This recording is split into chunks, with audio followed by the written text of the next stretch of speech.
Assalamualaikum warahmatullahi wabarakatuh.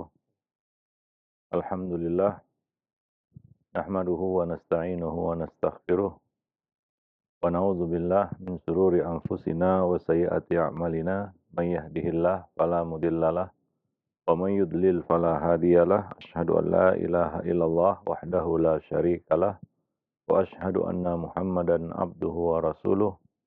Ya ayyuhalladzina amanu ittaqullaha haqqa tuqatih wala tamutunna illa wa antum muslimun wa ba'du. Para pemerhati roja kaum muslimin dan muslimat yang dimuliakan Allah. Alhamdulillah segala puji milik Allah Rabb semesta alam. Salawat dan salam atas Nabi kita Muhammad sallallahu alaihi wasallam, keluarga beliau, sahabat-sahabat beliau dan umat beliau sampai hari kemudian. Para pemerhati roja kaum muslimin dan muslimat rahimani wa rahimakumullah. Pada kesempatan pagi ini kita kembali bertemu dan masih membahas buku Ada Apa Dengan Remaja. Kita akan membahas lanjutan yaitu potret para remaja dan remaja putra dan remaja putri pada masa Nabi Shallallahu Alaihi Wasallam. Bagaimana Nabi Shallallahu Alaihi Wasallam memperlakukan mereka dan bagaimana Nabi mendidik mereka. Sebelumnya yang terakhir kita bahas adalah remaja putri Aisyah radhiyallahu anha, yang mana Rasulullah wafat di atas pangkuan beliau. Saat itu Aisyah adalah seorang remaja putri. Sebelumnya sudah kita jelaskan ya, keutamaan-keutamaan yang dimiliki Aisyah. Yang paling menonjol adalah beliau adalah wanita yang paling alim daripada wanita-wanita lainnya. Bagaimana dikatakan oleh Al-Imam Az-Zuhri, apabila ilmu Aisyah dikumpulkan dengan ilmu seluruh para wanita lain, maka ilmu Aisyah lebih utama. Ya, ilmu Aisyah lebih utama. Jadi Aisyah bukan hanya meriwayatkan hadis. Ummul Mukminin Aisyah radhiyallahu anha bukan hanya meriwayatkan hadis, tapi juga beliau faqih, ya, mengerti, memahami hadis yang beliau riwayatkan. Atha mengatakan Aisyah adalah wanita yang paling faqih dan pendapat-pendapatnya adalah pendapat yang paling membawa kemaslahatan untuk manusia, untuk umum. Ya. Nah, demikian. Jadi beliau adalah seorang wanita yang memahami ya, apa yang beliau riwayatkan, hadis-hadis yang beliau riwayatkan. Oleh karena itu Aisyah menjadi rujukan ya, bukan hanya bagi para kaum wanita, bahkan kaum pria. Mereka juga kerap kali datang dan bertanya kepada Aisyah radhiyallahu anha.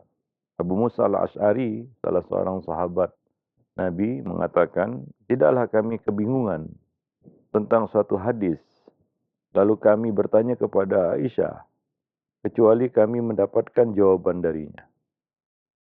Ya, jadi beliau juga menjadi rujukan, ya, menyampaikan pendapat dan fatwa.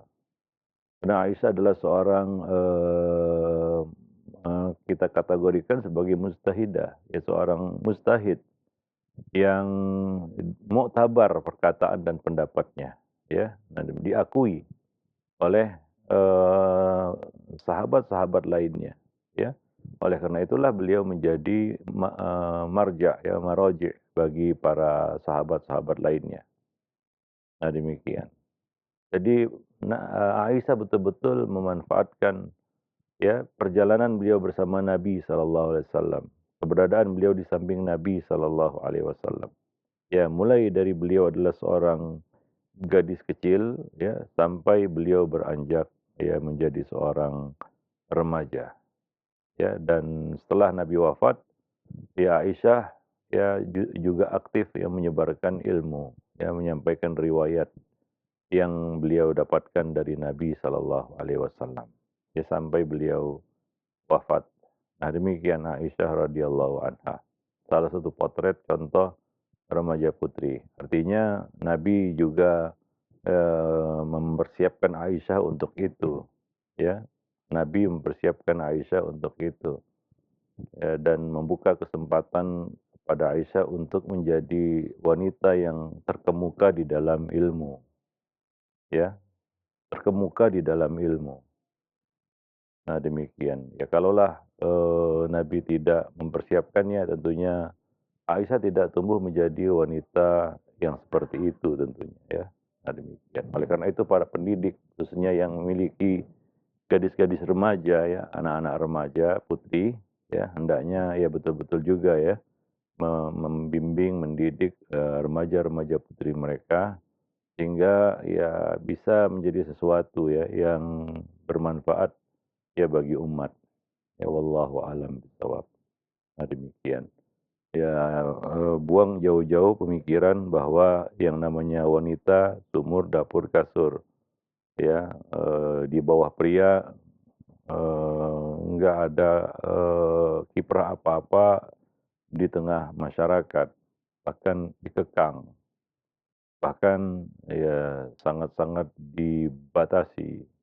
Ya ada batas-batasnya, cuma ya kita juga ya harus mengerti juga ya, ya bahwa, remaja putri, ya kaum wanita di masa Nabi, ya juga memiliki peran yang sangat penting ya, di tengah-tengah kaum muslimin. Ya bukan hanya pada masa Nabi ya, setelah, masa Nabi para tabi'iyat atau tabi'iyat ya, ya juga demikian ya. Mereka ya adalah, di antara mereka ada yang memang betul-betul memiliki peran yang sentral di tengah-tengah umat. Wallahu a'lam bishawab. Nah kalaulah ya mereka memiliki kemampuan untuk itu, ya mengapa tidak ya. Ada seorang ya kita katakan wanita yang memang memang bisa ya menjadi seorang mufti misalnya, rujukan di dalam ilmu, ya bisa saja ya. Nah demikian, atau memiliki kelebihan-kelebihan yang tidak dimiliki oleh yang lain ya. Nah demikian, wallahu a'lam bishawab. Baik, ya jangan matikan ya bakat mereka dengan, alasan-alasan yang kuno kan begitu ya. Seolah-olah itulah begitulah Nabi dan para sahabat, enggak seperti itu ya. Kalau kita baca ya juga sirah para salaf, ulama-ulama salaf, mereka tidak memperlakukan seperti itu. Sehingga ya ada buku ya, tentang peran wanita di dalam ya perkembangan ilmu hadis ya. Itu luar biasa ya, di masa para ulama dahulu bagaimana ya peran mereka di dalam menyebarkan ilmu terutama. Nah demikian. Wallahu a'lam bishawab. Maka kita lihat di buku-buku, biografi para perawi, banyak di antaranya adalah kaum wanita juga, ya. Banyak di antara mereka adalah kaum wanita. Ya, nah demikian. Maka tidak semua wanita itu ya kurang akal, ya memang ya, wanita tetap setengah akalnya dari pria. Cuma setengah ini, ya itu kan nisbi ya, setengah akalnya pria, pria yang mana ini, ya. Nah, sebagian wanita ada yang setengah akalnya itu lebih unggul daripada akal pria yang full. Iya, lebih lebih apa, unggul ya daripada akal pria gitu. Jadi, ya itu secara umum ya. Ya dan ukurannya ya juga, kepada masing-masing orang sebenarnya. Ya, nah demikian. Wallahu a'lam bishawab. Baik, artinya adalah, bukan karena hadis itu, jangan karena hadis itu, kita menihilkan potensi yang ada pada wanita. Bagaimana sikap sebagian orang hari ini ya terhadap kaum wanita. Seolah-olah Islam seperti itu. Tidak, Islam tidak seperti itu. Ya, nah demikian. Wallahu a'lam bishawab. Ya, maka kita katakan di sebagian ya apa namanya, lembaga-lembaga pendidikan tinggi atau universitas, banyak di antaranya ya kaum wanita itu lebih, berprestasi di bidang akademik daripada kaum pria, ya wallahu a'lam bishawab. Nah demikian. Baik, ya kita lihat juga ya di dalam deretan para ilmuwan-ilmuwan ya, baik itu di bidang ilmu agama maupun ilmu dunia, ya banyak kaum wanita yang menonjol ya. Ya, nah demikian. Wallahu a'lam. Mungkin sebagai orang takut ya karena berpatokan dengan ayat ar-rijal qawwamuna 'alan nisa. Ya kita harus tempatkan ayat itu pada konteksnya, yaitu dalam konteks kepemimpinan di dalam rumah tangga. Ya tetap pintar apapun wanita, mungkin lebih pintar dari suaminya, tapi di dalam rumah tangga dia adalah wazir, pemimpinnya tetap pria, karena pria yang diamanahi tanggung jawab itu.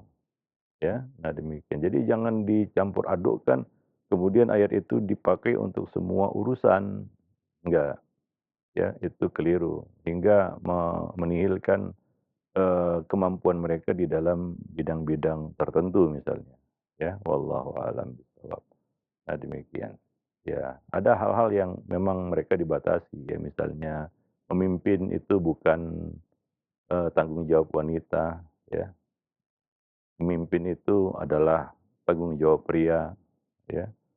Ya, tapi bukan berarti mereka dimentahkan dari segala potensi yang mereka miliki. Nah, demikian. Ya, jadi ini harus ditempatkan dengan benar ya, jangan salah memahaminya sehingga kadang-kadang, banyak potensi-potensi yang ada pada mereka hingga yang menjadi terbuang percuma ya, wallahu a'lam bishawab.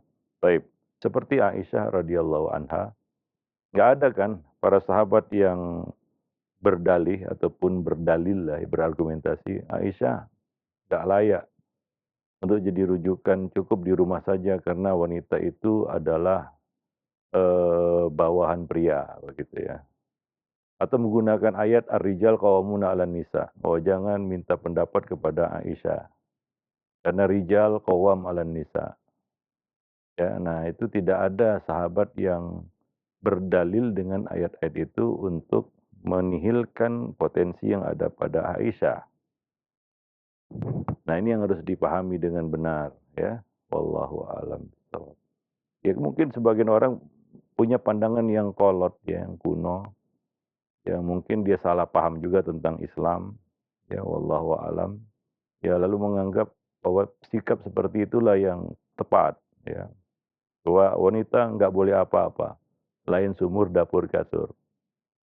Ya harus di bawah ketiak pria. Ya, sehingga kesannya ya tertindas jadinya memang, seperti itu ya.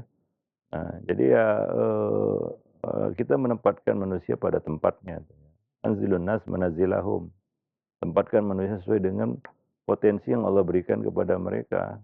Seperti ya kita dapati contohnya Aisyah dan para, sahabiah dan juga para tabi'iyah lainnya ya, para ulama-ulama dari kalangan ahli ilmu, dari kalangan wanita yang kita dapati dalam sejarah Islam, ya. Nah, kalaulah para ulama, sahabat dan para ulama berpandangan seperti itu, mereka ini nggak akan muncul, mereka ini nggak akan eksis, nggak akan ada lah dalam sejarah Islam dan kaum muslimin, ya. Nah demikian, wallahu alam, bishawab.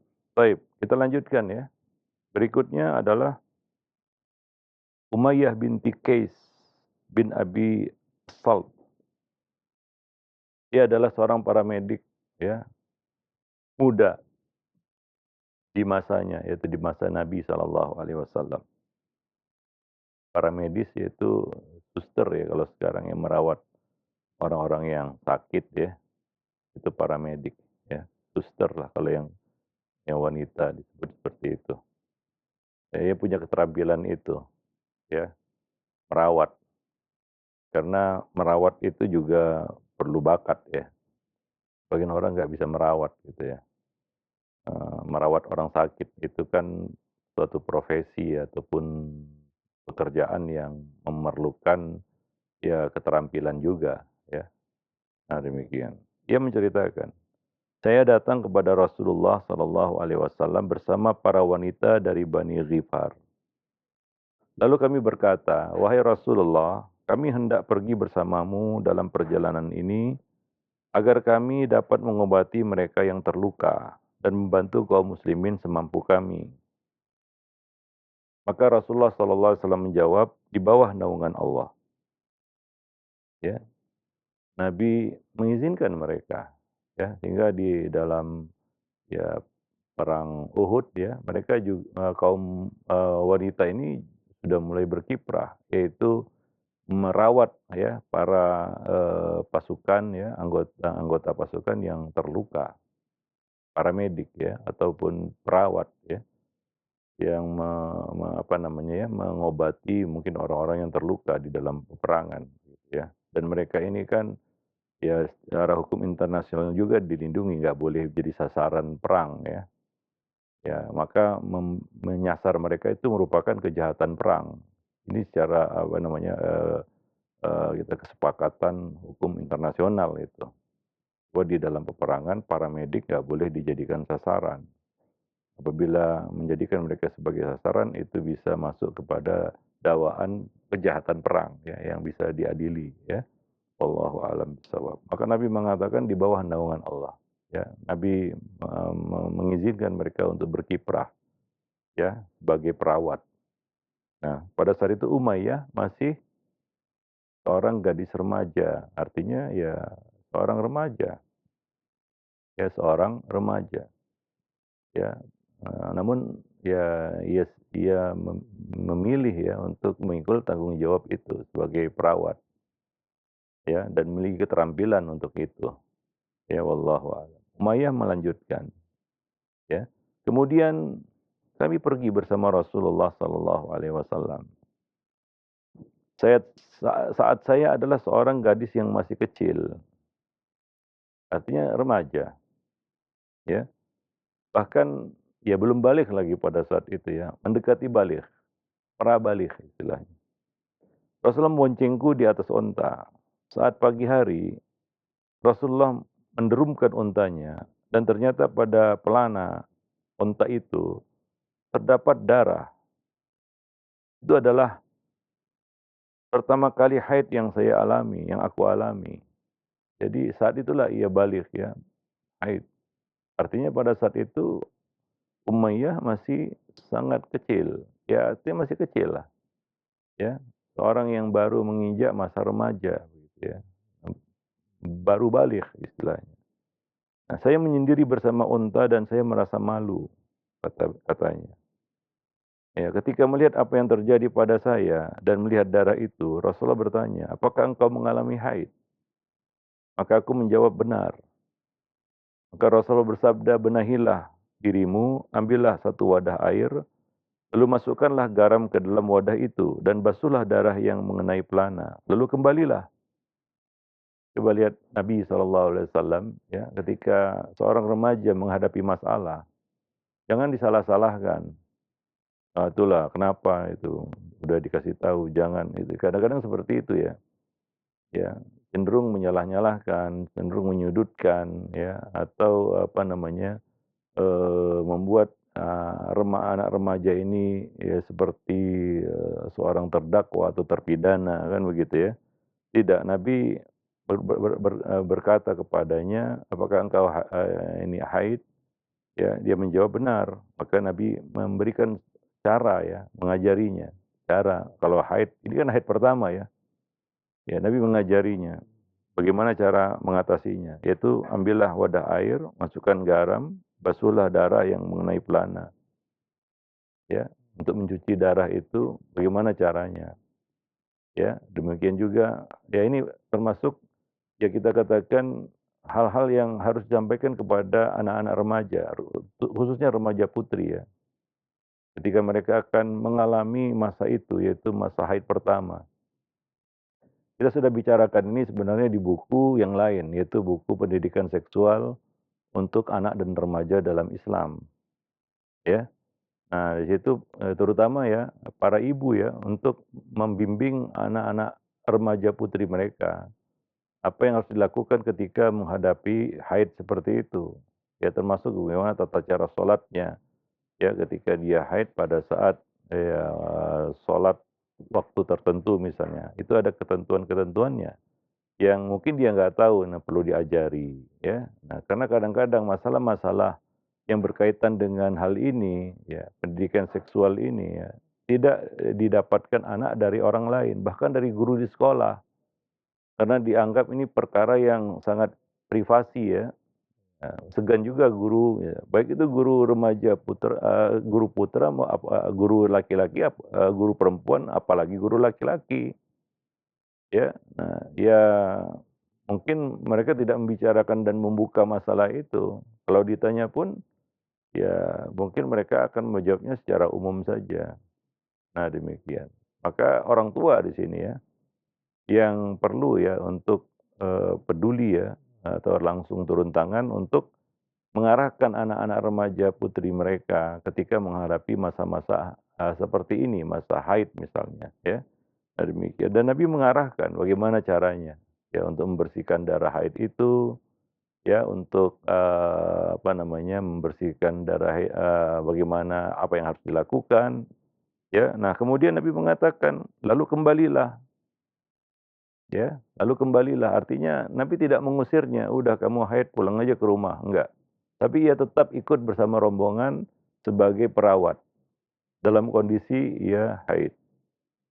Haid pertama lagi, Umayyah, ya.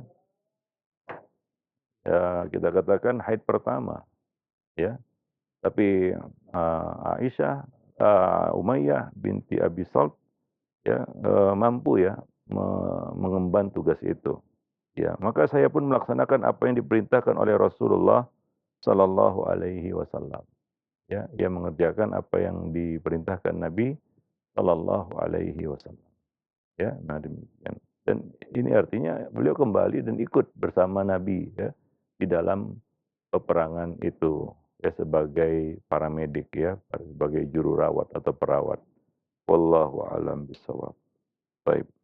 Nah, ketika Allah menaklukkan Khaybar, beliau memberi sedikit harta rampasan perang kepada kami. Ya, ternyata ini dalam perang Khaybar ya, bukan dalam perang Uhud ya. Umayyah ikut itu dalam perang Khaybar. Nah, ketika Allah menaklukkan Khaybar, ya, jadi Umayyah turut itu ya dalam peperangan Khaybar itu. Beliau memberi sedikit itu harta rampasan perang kepada pasukan, ya, kepada kami. Jadi para medik juga dapat bagian, karena mereka ikut bagian dalam pasukan, ya. Nah, walaupun tugas mereka bukan maju ke medan perang ya, tapi untuk merawat para pasukan yang terluka. Saya menerima kalung yang kalian lihat di leherku ini. Nabi memberikannya kepadaku dan menggantungkannya dengan tangan beliau sendiri di leherku. Ya, jadi Umayyah bangga dengan apa yang sudah dilakukannya ya. Bahwa beliau pernah menjadi eh, kita katakan perawat atau juru rawat atau paramedik pada masa Nabi Shallallahu Alaihi Wasallam. Demi Allah, kalung ini tak pernah lepas dariku selama-lamanya. Ya, jadi Nabi memberinya kalung pada saat itu. Jadi Nabi mengapresiasi ya siapapun yang ikut dan terlibat di dalam peperangan itu. Sampai para apa namanya para medis juga Nabi berikan juga dan kepada Umayyah binti Abi Salt Nabi juga memberikannya ya, memberikan bagian dari ghanimah ya, wallahu alam bissawab. Baik. Dan kalung itu pun ada di leher Umayyah binti Qais hingga beliau wafat. Dan ia berwasiat agar kalung itu dikubur bersama dirinya ya. Kalung itu dikubur bersama dirinya. Ya, jadi tidak dilepas sampai beliau wafat. Nah, itu pemberian langsung dari Nabi Shallallahu Alaihi Wasallam. Itu kalau itu memiliki nilai historis bagi seorang Umayyah binti Qais bin Abi Salt. Ya, wallahu alam. Nah, itulah remaja putri pada masa Nabi Shallallahu Alaihi Wasallam yang ia berkiprah ikut ya. Dan Nabi tidak menghalang-halangi mereka dengan mengatakan, nah sudah kalian di rumah saja, nanti kalian jadi beban, ya, atau kalian nggak diperlukan, ya, tidak. Ya, Nabi SAW memberikan ruang bagi mereka untuk berkreasi, ya, untuk bisa berkhidmat untuk umat juga.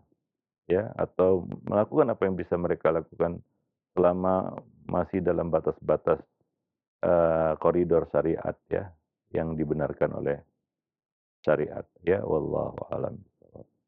Jadi intinya jangan mentahkan potensi yang ada pada kaum wanita ya, eee eee, termasuk pada, potensi yang ada pada, remaja-remaja putri ya, wallahu a'lam. Bahkan ya sebenarnya anak perempuan juga sama, itu harus dikembangkan, dilihat bakatnya dari kecil ya, dan nanti bisa diproyeksikan sesuai dengan bakat yang dimilikinya untuk kemaslahatan umat ya. Nah demikian, wallahu a'lam bishawab. Ya jadi tidak dimentahkan, wah lalu dikatakan, "Wah kalian perempuan, yang menjadi beban saja, udah di rumah saja." Walaupun benar mereka punya potensi untuk berkiprah lebih daripada kaum pria mungkin. Ya, wallahu a'lam bishawab. Nah, jadi tugas, terutama para ibu yang, mungkin lebih dekat dengan remaja putri ya. Ibu ya adalah sosok yang paling dekat mungkin dengan remaja putri, ya. Maka hendaknya mereka juga harus mengawal itu juga ya, perkembangan, terutama hal-hal yang berkaitan misalnya ya tentang, perkembangan, seksual mereka. Ini kan mereka harus mengerti batasan aurat ya, mengerti mahram ya, mengerti batasan-batasan wanita, apa yang boleh ditampilkan, apa yang tidak boleh ditampilkan, ya, bagaimana etika berbicara, kan begitu ya, berkomunikasi dengan lawan jenis, ya.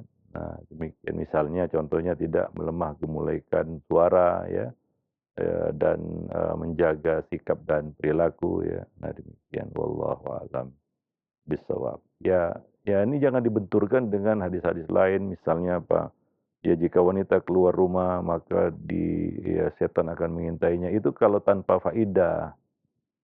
Ya jangan gunakan hadis-hadis yang seperti itu tidak pada tempatnya, nanti bertabrakan dengan hal-hal lain yang kita dapati dari Nabi juga, ya. Kan Nabi tidak mengatakan ketika mereka minta izin untuk ikut berkiprah, "Ah, wanita kalau keluar rumah mah jadi incaran setan, kalian di rumah saja." Lalu berdalil dengan ayat waqarna fi buyutikunna. Iya, itu betul, tapi kita harus melihat syariat ini dari semua sisi ya, jangan dari satu sisi aja, nanti berbenturan nanti, nggak tepat lagi nanti ya. Nah demikian. Ya itu kalau tanpa faedah, nggak ada faedahnya dia keluar, ya. Nah kalau untuk satu faedah yang jelas, Nabi juga mengizinkan. Dan dalam sejarah itu kan nggak bisa kita ingkari ya, nggak kita bisa sanggah gitu ya, bahwasanya mereka juga punya peran gitu ya.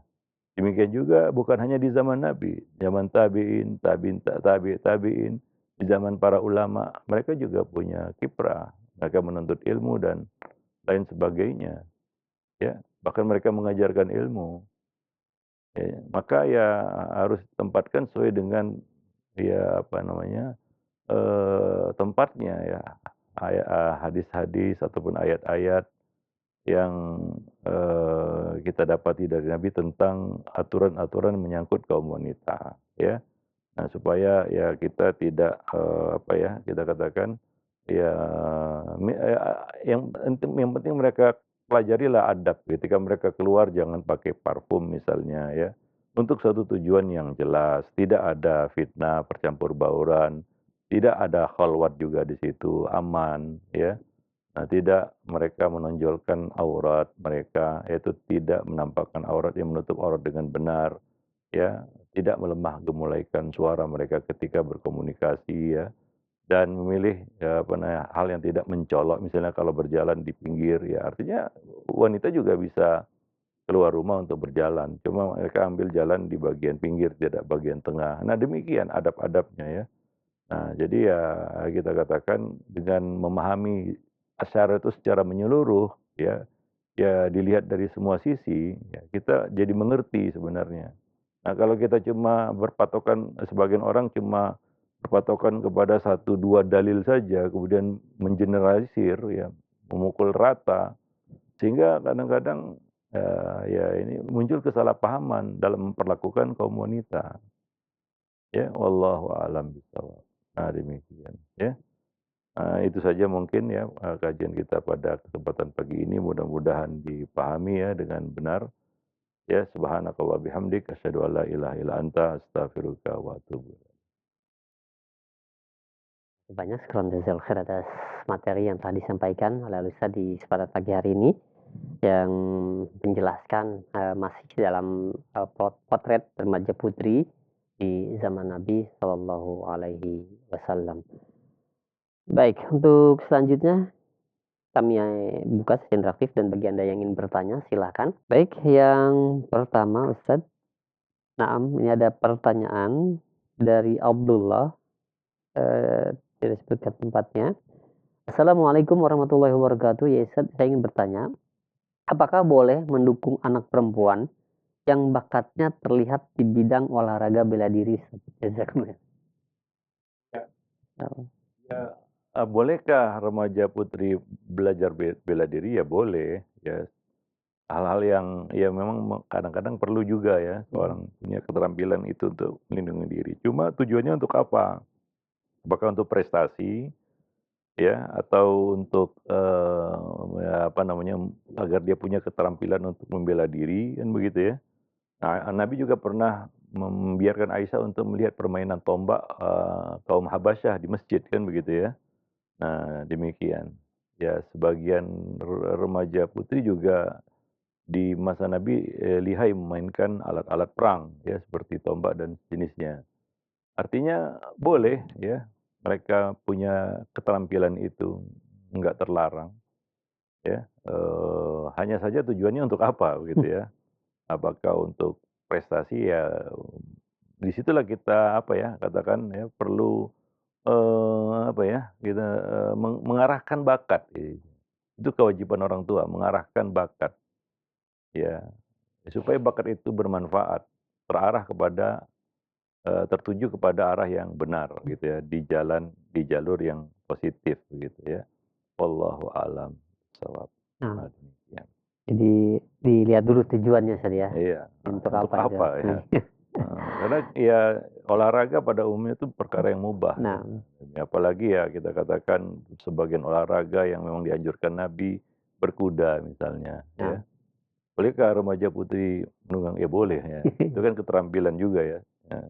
Seni, bela diri itu di satu sisi ya juga disebut seni ya. Olahraga juga untuk kesehatan pada dasarnya kan begitu ya. nah, Sehat jasmani dan rohani, punya jiwa yang sportif kan gitu ya. Nah dan, kemudian memanah ya, remaja putri boleh ya boleh. latihan memanah ya boleh. Ya kita lihat banyak remaja-remaja putri yang memang, punya bakat memanah, tapi tujuannya untuk apa begitu ya. Jadi itu kan olahraga. Yang, tujuan utamanya ya memang untuk kesehatan, keterampilan, dan Hmm, ya kesehatan jiwa ya, pikiran gitu ya. Karena orang yang mager semuanya rusak, pikirannya rusak, badannya juga rusak, kan begitu ya, jiwanya juga rusak. Karena dia tidak terlatih untuk berjiwa sportif gitulah ya. Nah demikian. Nah juga berenang misalnya, bolehkah wanita berenang? Ya boleh, pada tempatnya tentunya ya. Nah itu kan olahraga juga, sama seperti bela diri juga iya. sebenarnya. Ya wallahu a'lam bishawab. Nah, demikian. Ya Nah, Nabi juga pernah mengajak Aisyah berlomba lari, lari, kan lari. begitu ya. Nah, Nabi mengajak Aisyah untuk berlomba lari. Artinya mengajak, istri beliau untuk berolahraga, ya. Kan olahraga ini banyak jenisnya, kan begitu ya. Nah, hanya saja yang harus dihindari adalah olahraga-olahraga yang ekstrim, membahayakan dan menyalahi kodrat wanita, kan begitu ya. Nah, yang mau nggak mau dia akan, apa, memamerkan auratnya misalnya, kan begitu ya. Yang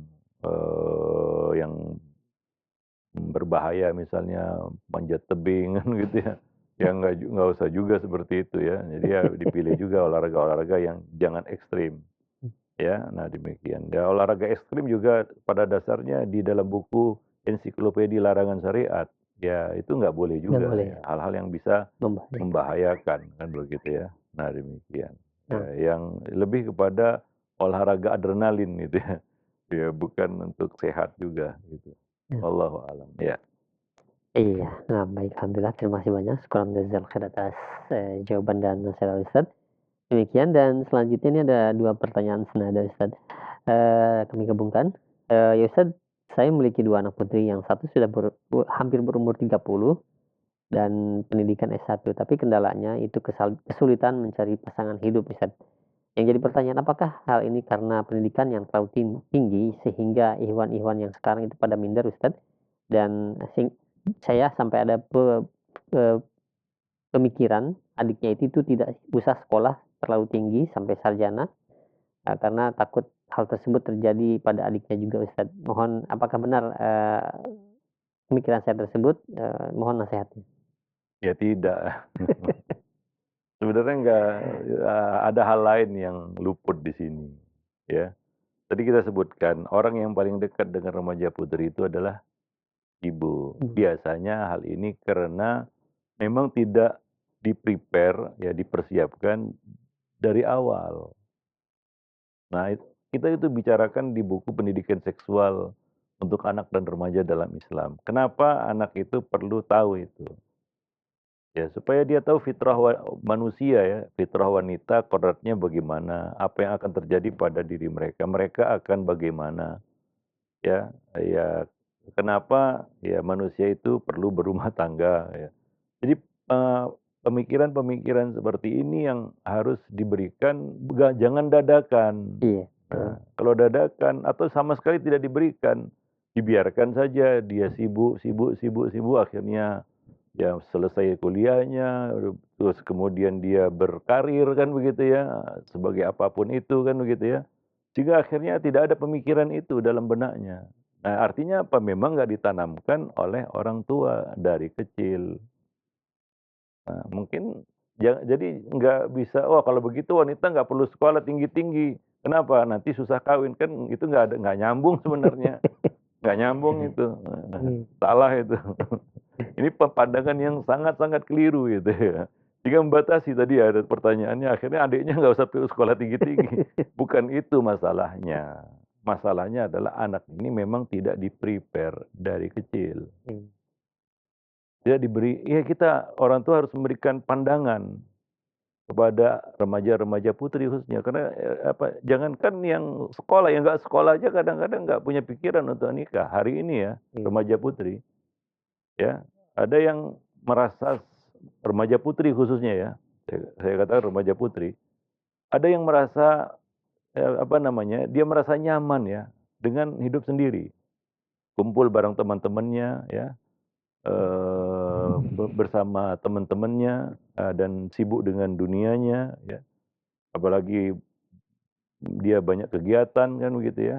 Akhirnya dia tidak terpikir untuk nikah, apalagi dia lihat teman-temannya nikah bermasalah kan gitu ya. iya. Ada yang dapat KDRT ya, tambah tambah takutlah dia untuk masuk ke dunia pernikahan. Nah, itulah pentingnya ya kita katakan orang tua di samping anak. Ya, mendampingi, meluruskan pandangan-pandangan yang mungkin ada syubhat di kepalanya dari apa yang dia lihat ya. Karena remaja-remaja hari ini melihat banyak hal yang kita tidak lihat dulu waktu masa remaja ya. Dulu remaja kita kan nggak ada informasi-informasi yang masif seperti hari ini kan begitu ya. Dijejali dengan informasi, dengan berita kan gitu ya. Banyak hal-hal yang dilihat. Ya, karena ada medianya, kan begitu ya. Nah, ini yang salah satu mungkin yang mempengaruhi pikiran para remaja putri hari ini. Nah, jadi jangan dikaitkan, kalau sekolahnya tinggi nanti dia sulit jodohnya itu kayaknya itu nggak nyambung ya. Betul, Ustaz. Ya kalau tidak diberi pemahaman memang akhirnya dia susah mencari jodoh, kenapa? Dia pilih-pilih. Ya, merasa mau cari yang sekufu dan lain-lain sebagainya. Nah, ini yang perlu diluruskan gitu ya. Kenapa wanita setinggi apapun, sepintar apapun, dia tetap perlu pria. Siapa itu pria? Apa itu pria? Kadang-kadang wanita perlu memahami juga itu. Nah, di situ pentingnya pendidikan seksual itu. Pendidikan seksual itu bukan dalam tanda kutip bukan hal-hal yang mungkin negatif yang kita pikirkan, enggak. Ya, karena wanita perlu memahami pria. Pria juga perlu memahami wanita, kan begitu ya. Nah, sehingga dia tahu, siapa itu yang akan jadi bakal jadi pasangan hidupnya. Dan ini modal yang penting bagi mereka untuk menjalani rumah tangga. Ya, karena banyak remaja putri begitu masuk dunia, rumah tangga ya, terkejut ya. Mmm. Ada kultur shock gitu ya, shock kultur ketika dia berhadapan dengan makhluk yang dia tidak kenal, yaitu pria. Dia tidak kenal sosok pria itu. Pria itu gimana kan gitu ya. Nah, jadi perlulah bimbingan dari ibu. Ibu kan tentunya punya pengalaman. Mmm. Ya, pengalaman hidupnya kan tentunya pastilah lebih banyak daripada si anak ini kan begitu ya. Jadi itu lebih kepada kurangnya pengawalan ya, pendidikan kepada anak-anak remaja putri itu. Jadi biarkan aja, biasanya seperti itu kan. Ya dibiarkan, mengalir aja itu anak tumbuh begitu ya. Karena anak ini dibiarkan saja ya tumbuh besar badannya begitu ya, tapi, pikirannya ataupun mentalnya mungkin kecil begitu ya. Nah demikian, badannya ya tambah gede aja dia. Tapi ya bagaimana, perkembangan psikologinya, pikirannya dan lain sebagainya ya. Apakah juga ikut besar seperti badannya gitu ya, belum tentu kan begitu ya. Nah Na'am, Ustaz. demikian, wallahu a'lam bishawab. Kalau tidak didampingi oleh Orang orang tua. tuanya ya ini nggak bisa. Dan kebanyakan orang tua ketika lihat anaknya sudah gede, dia lepas saja. Merasa nggak perlu didampingi kan begitu ya. Mmm. Nah, apalagi remaja putri, itu lebih sangat membutuhkan ya pendamping, pendidik yang mendampinginya. Terutama untuk mengarahkan dia ya agar ya karena dia akan menjadi tulang punggung rumah tangga, ya. Bagaimana mempersiapkan itu. Nah, ya kebetulan kita buka lembaga untuk itu ya. Nah demikian, ya mudah-mudahan bermanfaat ya bagi, apa namanya, para muslimat ya Mhm. terutama ya. Nah demikian. Ya mendidik ibu dan calon ibu itu memang penting ya, So, karena mereka tulang punggung pendidikan umat. Wallahu a'lam bishawab. na'am, Ustaz.